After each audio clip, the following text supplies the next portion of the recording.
یہ ریڈیو صدائے حریت جموں و کشمیر ہے۔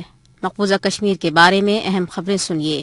مقبوضہ کشمیر میں آج کرفیو کا 23واں دن ہے۔ مقبوضہ کشمیر میں قابض انتظامیہ نے احتجاجی مظاہروں کو روکنے کے لیے شدید پابندیوں کے ساتھ ساتھ ٹیلی فون، موبائل، انٹرنیٹ سروس مسلسل بند رکھی ہے۔ غذائی اجناس، ادویات سمیت اشیاء ضروریہ کی شدید قلت پیدا ہو چکی ہے۔ مقبوضہ علاقے میں گرفتاریوں کے لیے جگہ جگہ چھاپے مارے جا رہے ہیں۔ ماہر نفسیات ڈاکٹرز کا کہنا ہے کہ مسلسل کرفیو اور بلیک آؤٹ کی وجہ سے کشمیریوں میں شدید اعصابی تناؤ اور ذہنی امراض پیدا ہو رہے ہیں۔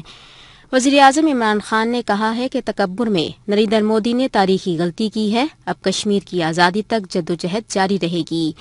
ادھر برطانوی اراکین پارلیمنٹ نے بھی نریندر مودی سے یک طرفہ اقدام واپس لینے کا مطالبہ کیا ہے اور سرحدوں پر بگڑتی صورتحال پر کنٹرول لائن پر دورے کا اعلان کیا۔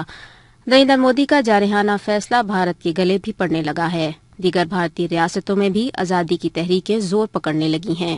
اب تبصرہ سنیے۔ پاکستان کے وزیر اعظم عمران خان نے قوم سے خطاب کرتے ہوئے کہا کہ بھارت نے اپنا آخری پتہ کھیل لیا ہے، اب ان کے پاس کچھ نہیں، اب جو کریں گے ہم کریں گے۔ ہر ہفتے کشمیری عوام کے ساتھ یکجہتی کے لیے پاکستان میں ایک ایونٹ کیا جائے گا۔ انہوں نے کہا کہ بھارت نے پیغام دیا ہے کہ ہندوستان صرف ہندوؤں کا ہے، یہی RSS کا نظریہ ہے۔ اسی نظریے کے تحت نہ صرف بابری مسجد کو شہید کیا گیا بلکہ مہاتما گاندھی کو بھی قتل کیا گیا۔ یہ امر قابل ذکر ہے کہ 5 اگست کو بھارت نے ایک غیر قانونی اقدام کے ذریعے مقبوضہ ریاست جموں کشمیر کی خصوصی حیثیت ختم کر کے پوری کشمیری قوم کو بندوق کے زور پر یرغمال بنا رکھا ہے۔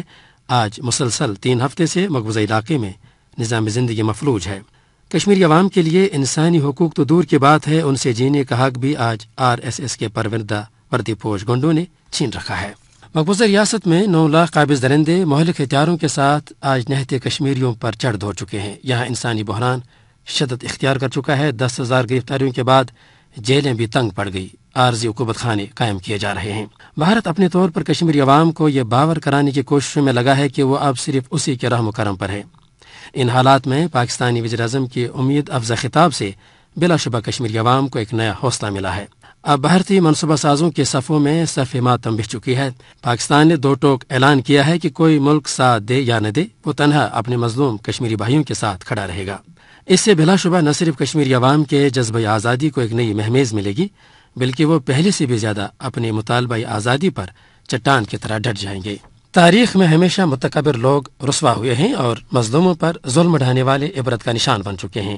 اب یقیناً مودی کے موذی مرض سے چھٹکارا پانے کا وقت آ چکا ہے۔ تبصرہ ختم ہوا۔